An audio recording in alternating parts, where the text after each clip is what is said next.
Welcome to Awakening Torah, Mussar Mindfulness. I am Rabbi Chasya Steinbauer, founder and director of the Institute for Holiness, Hamachon LeKedusha, Kehilat Mussar. I am delighted that you've taken time out of this part of your day, wherever you are in the world, to engage in delving into the Hebrew Bible, the Torah, from the lens and practice of Mussar Mindfulness, which is our specialty here at the Institute, where we really bring the synergy of the wisdom of Judaism, of Mussar, the spiritual discipline of doing tikkun, a kind of rectification of our midot, our personality traits, and that with Theravada insight, Vipassana mindfulness, to bring the strengths of all together, to learn and practice together. I'm delighted that you've joined us today on Sunday, October 2nd, 2022. This is our 53rd sitting together. Kol hakavod, mazal tov, that we spent 53 sessions together practicing and learning. It's quite an accomplishment.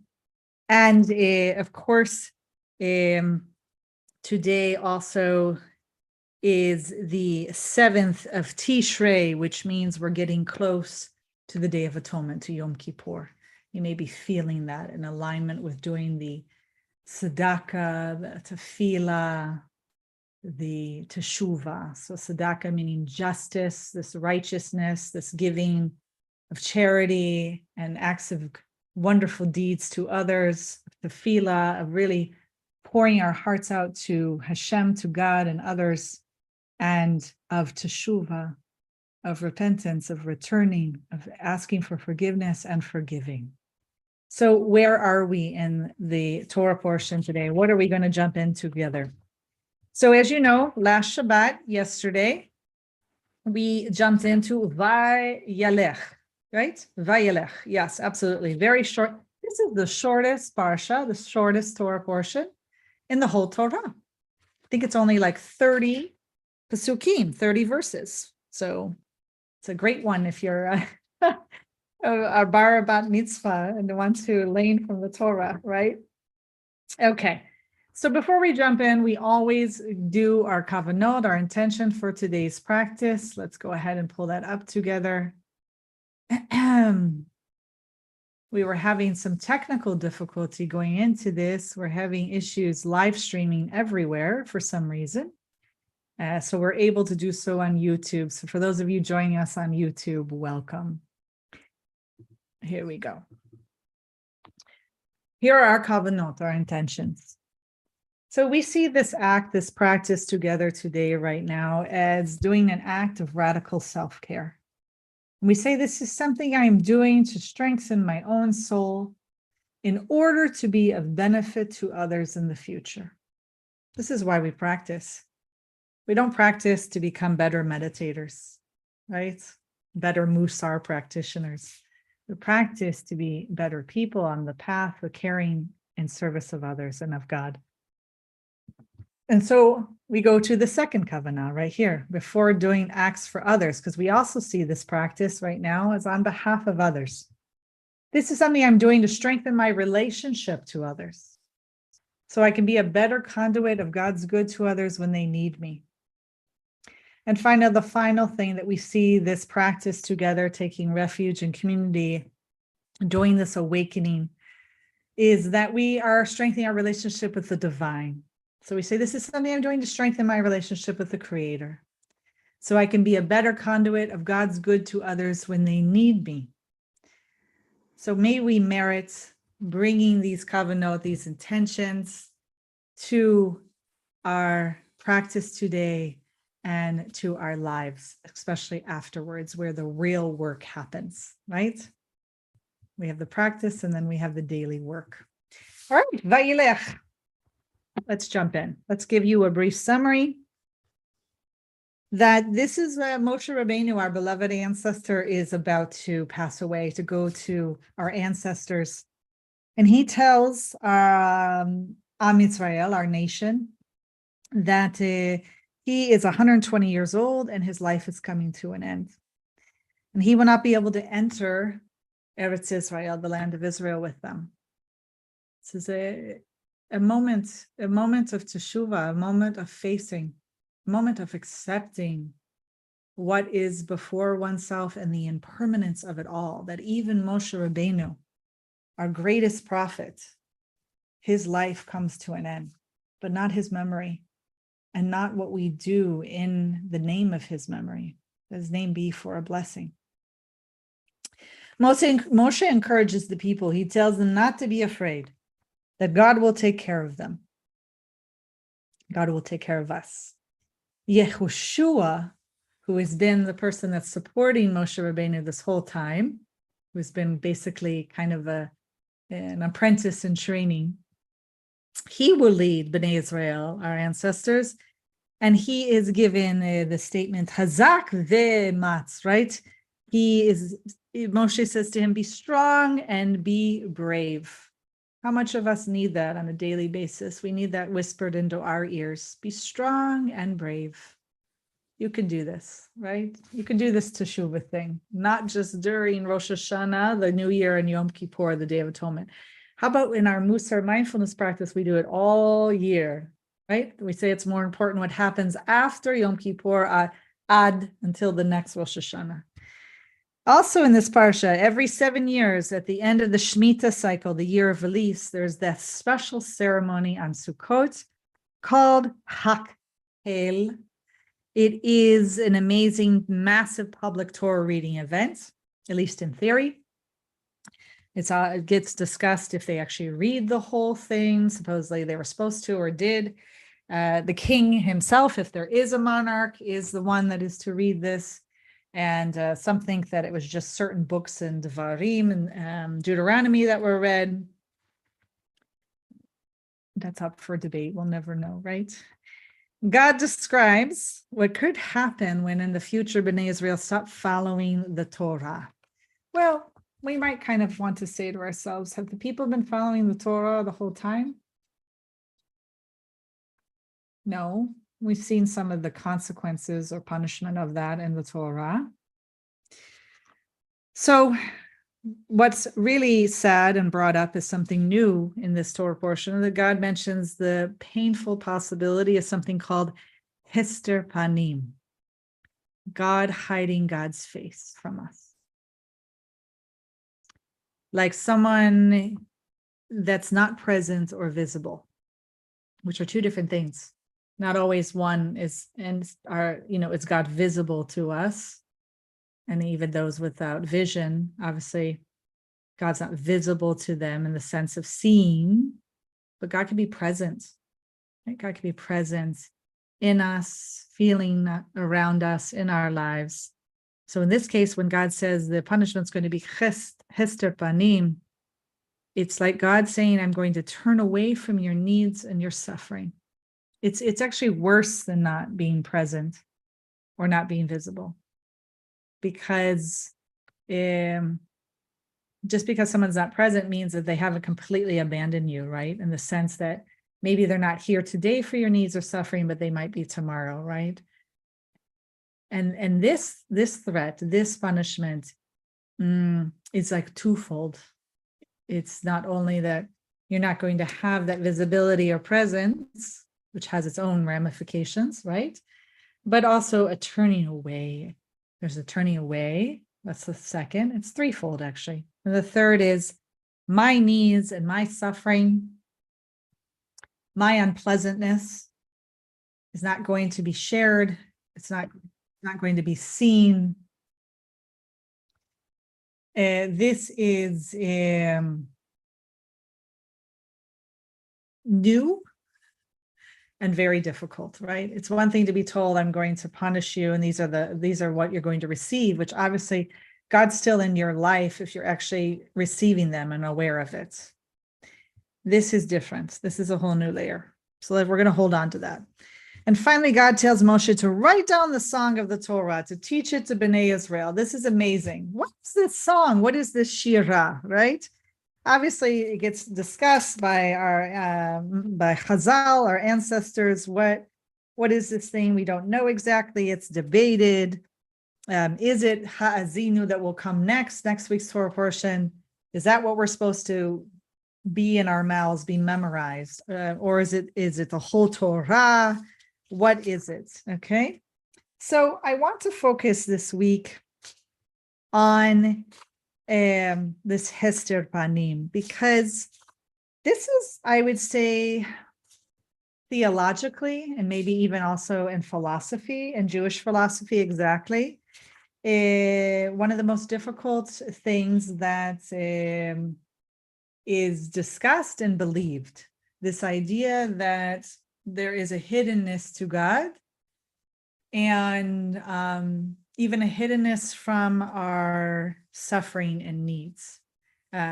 Theologians or philosophers will bring the Holocaust, the Shoah, as an example, that God was not there, or God was hidden and didn't hear the suffering and the needs. This is complicated, obviously. There is no right or wrong answer. And obviously, when you're dealing with, is God absent from a people, from a nation, or is God absent from one's personal life? So I know plenty of survivors of the Shoah, including my own Ima, that would say to you on an individual basis that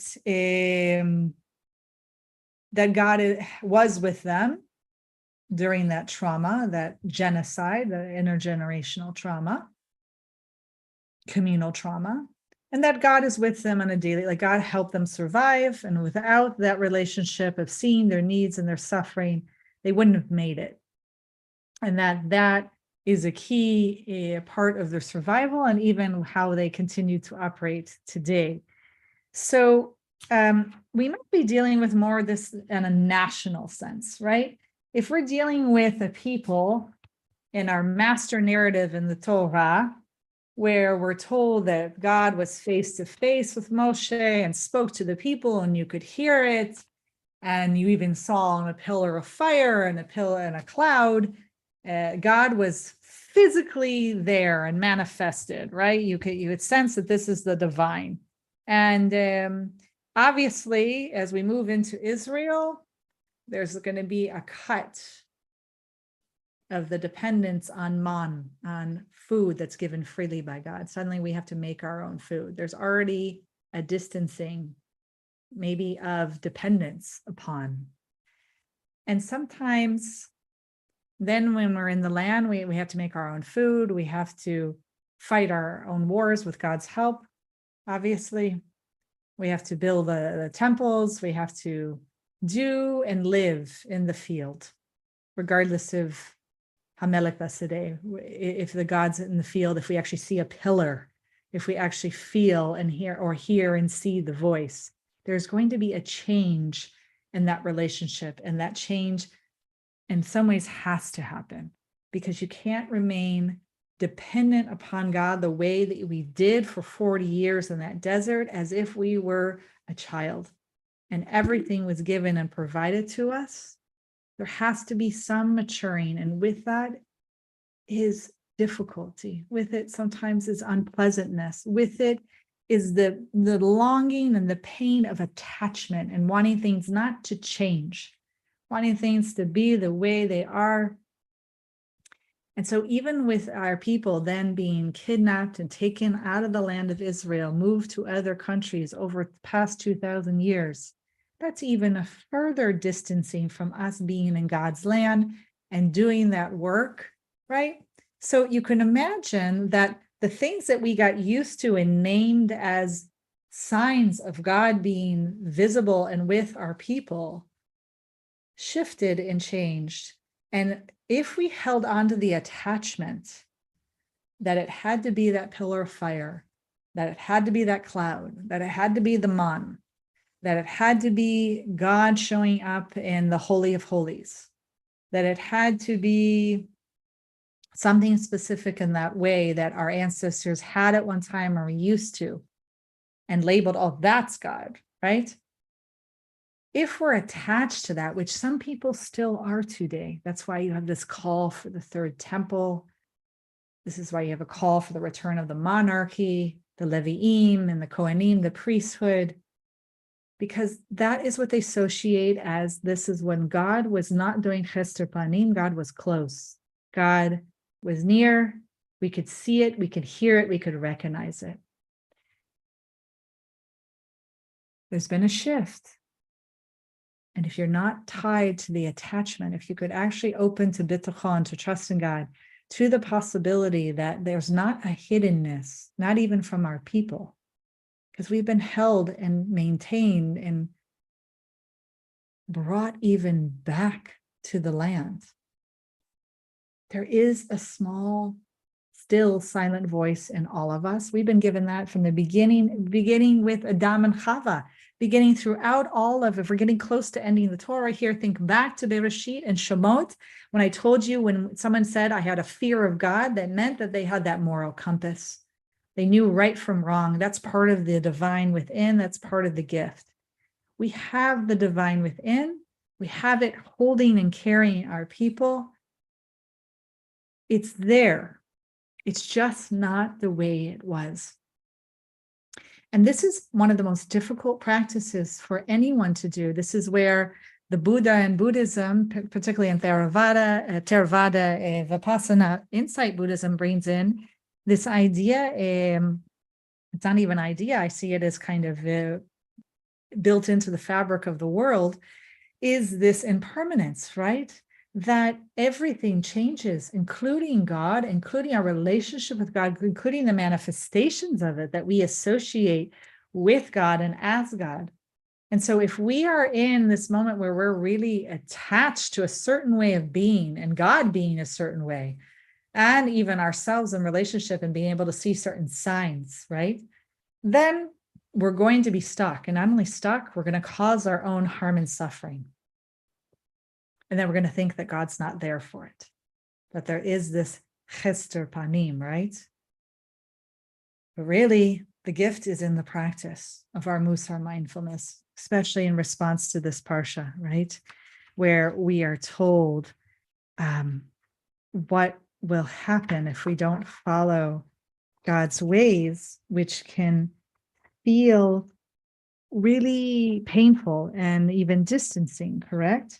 It can be the type of thing where we have to recognize that that's how our ancestors experienced it and feared what would happen if they did not follow exactly as is.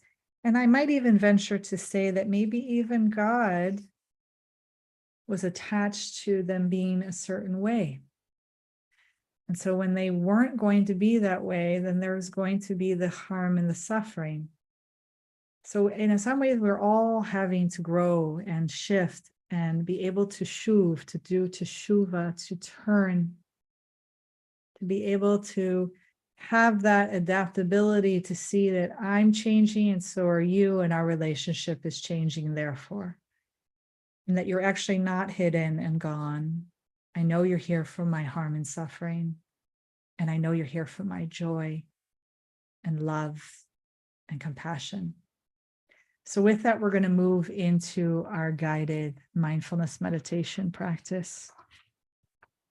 You may assume one of the 4 postures that is in mindfulness meditation, which is either a seated position in a seat or on a cushion, like a zafu, or lying down. I encourage you to keep your eyes open if you have vision so that you remain awake and alert. You can also assume a standing posture, almost like the mountain pose, so that you're grounded and held. There's also walking, not walking to somewhere, but being. You'll use my voice as your anchor along with your breath and body. Come to your upright position, created in the image and likeness of the divine. And allow yourself 3 deep cleansing breaths. Inhalation. Exhalation, allowing yourself to arrive. Inhalation. Exhalation, settling. Coming to some stillness. Inhalation. And exhalation, allowing your breath to slowly settle, allowing it to come to its own natural rhythm, no need to force it or control it. Today, we're going to do the great practice and work of really seeing what is in us as we are in these 10 days between Rosh Hashanah and Yom Kippur, to be able to face our own internal Hester Panim, where we turn away from our own suffering and pain and loss, how we cause our own harm and suffering.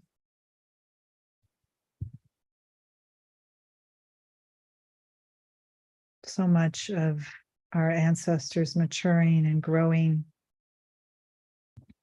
into a people independent, but still carried by God, is this ability to care for oneself and community. With that is a certain maturity over time. So we allow ourselves to sit right now, sit with what is, to really have the embodied, felt sense of what is present for us. Where are we having strong emotions or sensations in the body, or thoughts that might be really dominating? This is the time to face the hindrances that might be part of our practice in life right now, whether it be sloth and torpor, certain tired or laziness to our practice. Maybe it's the attachment, trying to hold on to things the way they were. Maybe even how we were earlier in this year. Maybe it's actually aversion, us being in denial, trying to push away that things are the way they are, or that things change, and they will. For some of us, it's greed. It's a real coveting, a desire.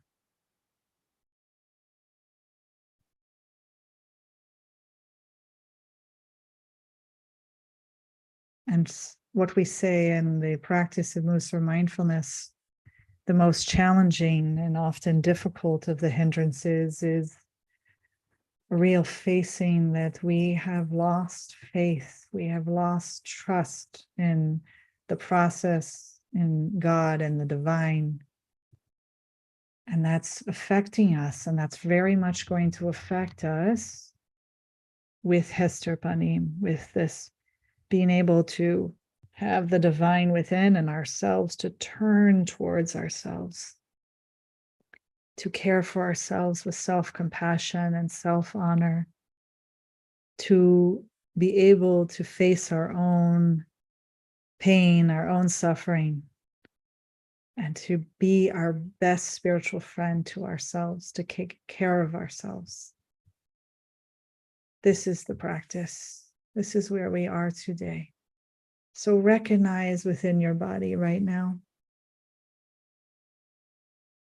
where are you feeling that you've turned away from yourself? We are not facing your own suffering. Where have you hid your face from yourself?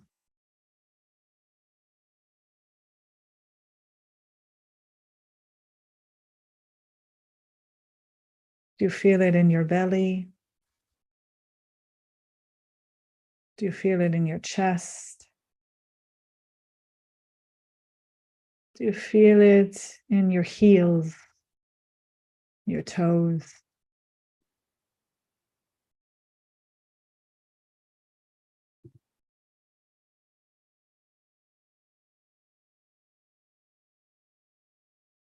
Do you feel it in your upper arms and your shoulders, your neck? Where is it real for you, this hiding from yourself? What does it feel like?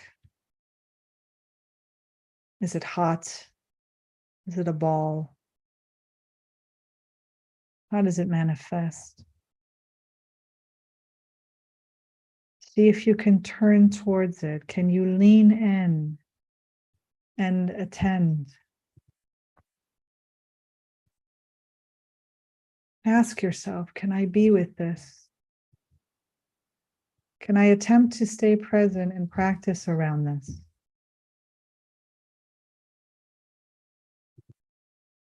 How can I care for myself in this moment? What do I need?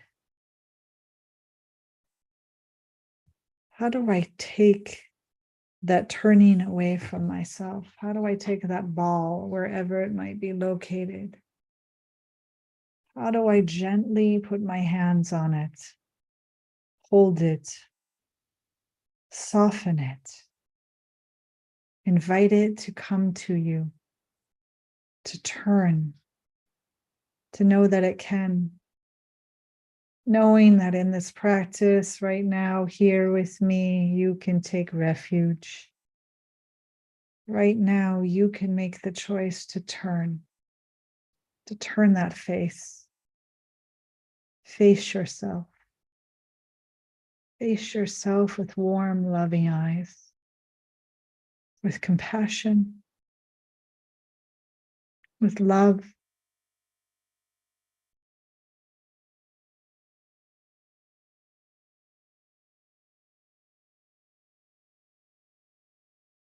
In the next minute, we will practice in silence to allow ourselves to feel the felt sense of this in the body, to really investigate it.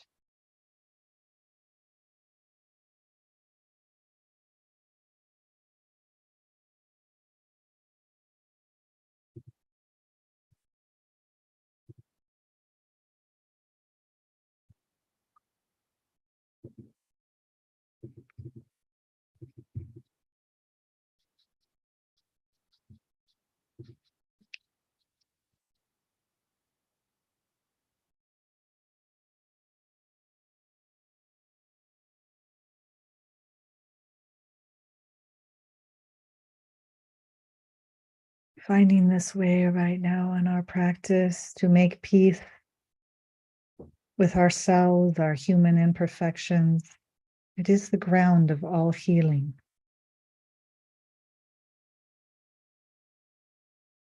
Often our deepest suffering is a sense that something we have done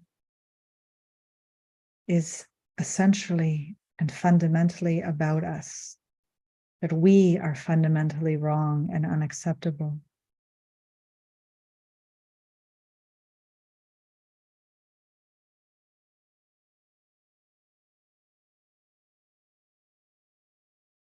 And facing this part of you that you may have internalized or accepted as this unacceptable part of you.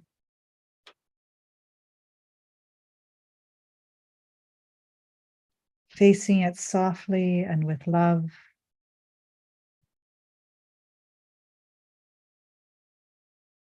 We bring the self-compassion directly to the places of fear and unmet needs,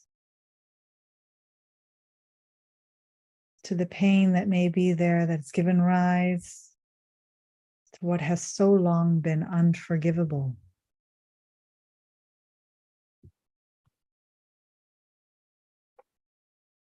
You can mentally or gently whisper to yourself now, I see how I've caused myself suffering. I see how I have turned away and hidden my face from myself. I now, in taking refuge in community, turn my face, forgive myself now. Simply offer the words forgiven, forgiven. meet whatever arises, fear, judgment, shame, grief, all with the loving hand of forgiveness. Even the resistance that may arise, honor it, see it, and gently whisper, forgiven, forgiven. You can call on the presence of someone you love dearly to support you in this loving and understanding, having their compassion flow into you and support you.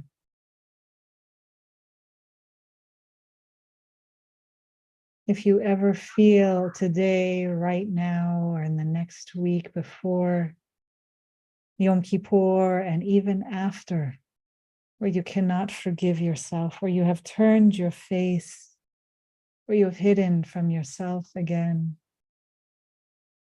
you might believe and have that storytelling that you don't deserve to be forgiven, that your pain does not deserve to be seen. And you will come to this practice again, knowing that you are worthy, you were created in the image and likeness of the divine, that there's always space and room for you to turn your face, to do teshuvah, to return, to forgive. Acknowledge and accept all with compassion. You may say to yourself, it is my kavanah, it is my intention to forgive myself when I am able.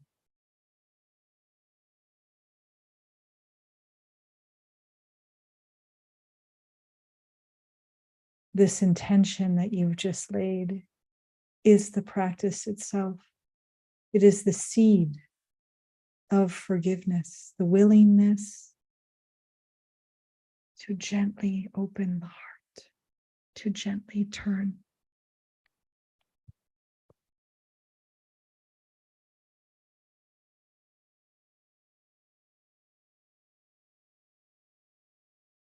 Gently and slowly open your eyes when you are ready, if they were closed.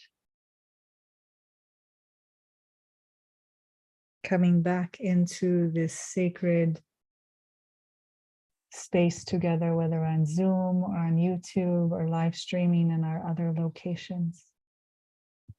We here at the Institute for Holiness, thank you for your practice and joining us weekly, supporting the Institute all year round so we may give these offerings to God and to the world. And with that, we need your annual support. Do give donations at this time of year as tzedakah, as righteousness, as justice. Support the institutions you love like ours. You can find the information on the website or reaching out to me. Do consider becoming a monthly sustainer, a member, so that we continue this work together, this learning and practice that is so meaningful to all of us. I wish you Gemar Chatima Tova, which is to say, may you be sealed in the book of life. May you face that life and have it turn towards you to carry and love yourself. And there you meet the face of the divine and this new, evolving, ever-changing relationship. I look forward to practicing together soon. We will not be meeting on Sunday, this coming Sunday, because it is Erev Sukkot, the festival of booths. And I will be at that time when we normally meet, actually eating in my sukkah, Bezrat Hashem, God willing. So I will either announce another time. I think I might have scheduled it actually on my calendar. So let me just quickly tell you. I think I'm going to go ahead and present this live on Tuesday, October 11th, which is the second day of Sukkot for those outside of Israel who observe 2 days.